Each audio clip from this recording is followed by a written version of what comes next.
Sebelum melanjutkan, jangan lupa subscribe dulu, terima kasih. Bab 64, kamu nakal sekali. Karena kamu sudah memutuskan, ayo masuk ke studio. Kata seniman tato itu. Gadis, jangan takut. Tatomu akan berada di cuping telingamu, dan tatonya kecil. Jadi, tidak akan sakit, jangan khawatir. Mukiki memegang tangan Seng Xiao, tangannya berkeringat. Seng Xiao menepuk kepalanya dengan tangan lainnya. Dia berkata dengan lembut, aku di sini, apa yang kamu takutkan? Aku hanya gugup, jawab Mukiki. Aku sangat gugup. Namun, di saat yang sama, dia sangat gembira karena begitu tato itu selesai, akan ada ikatan yang tak terpisahkan antara dirinya dan Seng Xiao. Dia merasakan rasa memiliki yang kuat di hatinya. Dia milik Seng Xiao, dan Seng Xiao hanya miliknya. Barang pribadi yang diberi label namanya. Ketika mereka memasuki studio, seniman tato itu berkata, silakan duduk. Ketika nama kalian ditato di tubuh kekasih kalian, itu seperti bertukar cincin. Kalian akan saling memiliki. Bukankah itu terasa sangat manis? Di bawah cahaya redup, Mukiki melirik Seng Xiao secara diam-diam.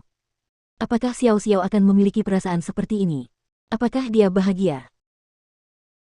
Seniman tato tersebut selesai menggambar desain dalam waktu singkat berdasarkan desain yang diberikan oleh Seng Xiao. Kemudian, ia menggambar desain tersebut di cuping telinga Mukiki. Karena desain tersebut hanya berupa huruf kursif yang indah, orang lain tidak akan dapat menebak arti tato tersebut. Selain itu, desain tersebut sangat praktis bagi Mukiki karena ia dapat menutupi tato tersebut dengan anting besar jika ia tidak ingin orang lain melihatnya. Namun, Mukiki tidak pernah berpikir untuk menutupi tato tersebut setelah tato itu ditato di tubuhnya. Karena orang lain tidak akan tahu kalau itu adalah nama Seng Xiao. Tapi dia tahu dengan jelas. Seniman tato mensterilkan jarum di depan mereka. Bagi seorang seniman tato, tato kecil seperti ini hanyalah masalah kecil yang tidak akan memakan waktu lebih dari 10 menit untuk diselesaikan. Mukiki takut untuk memusatkan perhatiannya pada daun telinganya. Jadi, dia menatap Seng Xiao selama proses tersebut. Dalam waktu singkat, huruf-huruf indah sudah tercetak di daun telinganya. Huruf-huruf kecil yang tersusun rapi di sepanjang sisi daun telinganya sangat indah. Sekarang, kamu punya tanda lain yang jelas yang tidak akan pernah bisa ditiru oleh Mutang Sui. Dia tidak perlu khawatir orang-orang tidak akan dapat membedakan mereka lagi. Tampaknya Seng Xiao menaruh kata-kata tentang mimpinya itu ke dalam hatinya. Tentu saja, dia tidak akan pernah salah mengira Mukiki sebagai orang lain. Mukiki tahu betul alasannya. Aroma tubuh dan cara bernapas seseorang tidak dapat ditiru. Selain itu, Mukiki dan Mutang Sui sangat berbeda dalam banyak hal.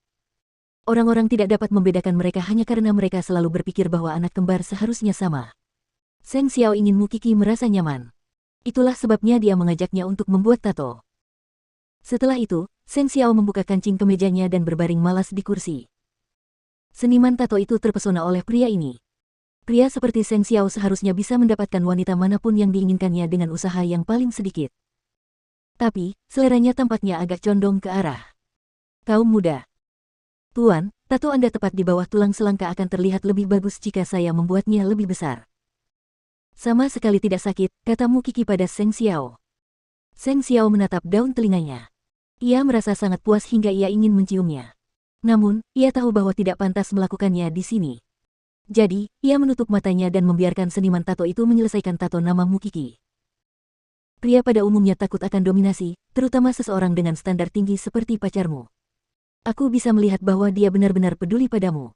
Seniman tato itu berbisik di telinga Mukiki. Hargai dia, aku berharap kamu bahagia.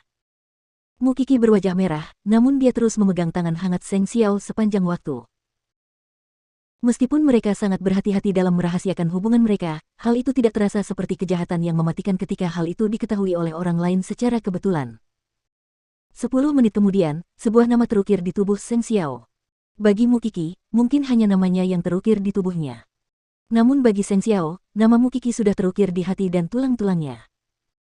Setelah tato selesai, Seng Xiao mengingatkan seniman tato untuk merahasiakan informasi mereka. Baru setelah itu, ia meninggalkan halaman yang tenang bersama Mukiki, bersiap untuk kembali ke villa mereka.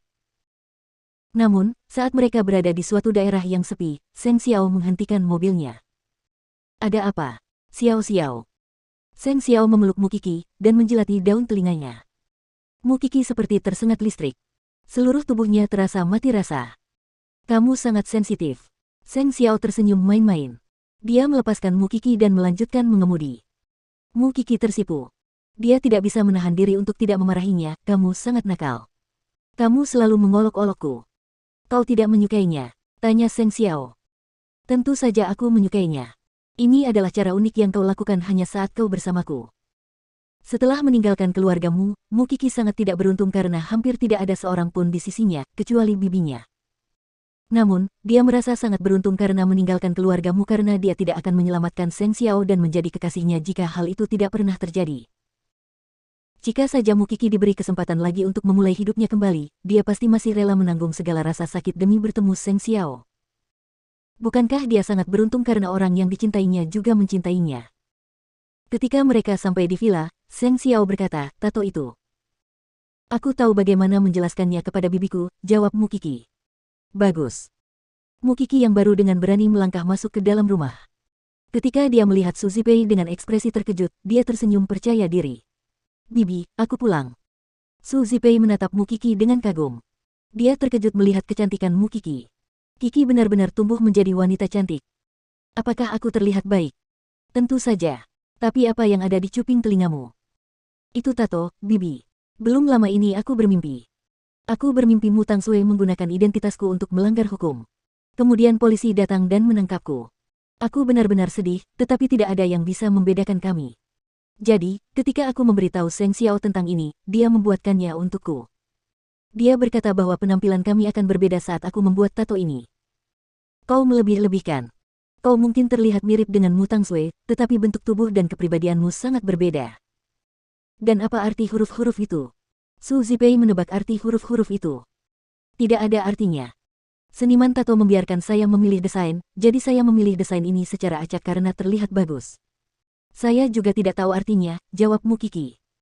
Su Zipei mengangguk setuju. "Tidak apa-apa. Tapi apakah itu akan membuatmu mendapat masalah di sekolah?" "Aku akan membiarkan rambutku terurai di sekolah, jadi tidak akan ada yang melihatnya.